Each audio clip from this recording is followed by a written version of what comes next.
Pangsanlibutang ulat.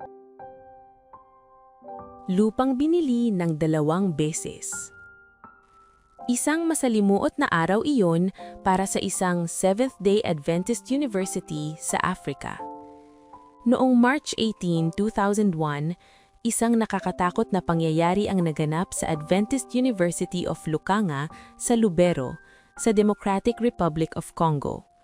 Mga armadong grupo mula sa Mai Mai Militia ang pumasok sa campus at sinalakay ang mga staff at mga estudyante. Ang Mai Mai ay isang lokal na milisya na naniniwala na kapag nagwisik sila ng tubig sa kanilang buong katawan, ay mapoprotektahan sila laban sa mga bala.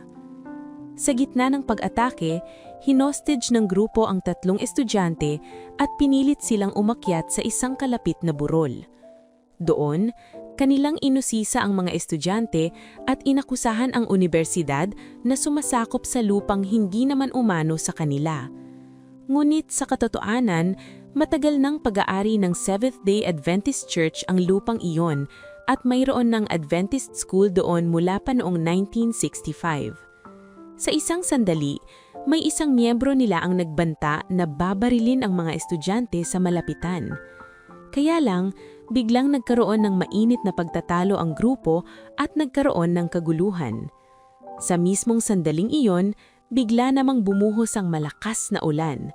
Ang grupong Mai Mai ay naniniwala sa kapangyarihan ng kanilang ritual na may kinalaman sa tubig. Ngunit nang biglang bumuhos ang malakas na ulan, ayaw nilang manatili sa ilalim nito kaya nagtakbuhan sila at naghanap ng masisilungan hanggang sa sila ay nagkawatak-watak. Sa gitna ng kaguluhan, nakatakas ng ligtas ang 3 bihag na estudyante.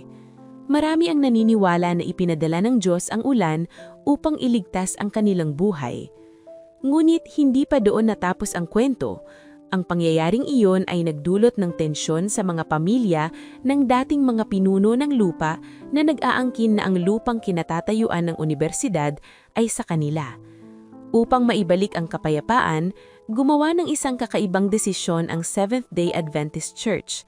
Noong May 2001, 2 buwan matapos ang insidente, pumayag ang iglesia na bayaran muli ang mga pamilya para sa lupa, kahit na ito ay nabili na nila noon pa man. Sa isang banda, masasabi na ang lupa ay binili ng 2 beses.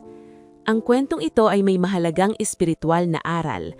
Kung paanong masasabi ng unibersidad na ang lupa ay pag-aari nila ng 2 beses, ganito rin ang masasabi ng Diyos tungkol sa atin. Tayo ay kanyang pag-aari ng 2 beses. Una, dahil nilalang niya tayo, at pangalawa, dahil tinubos niya tayo.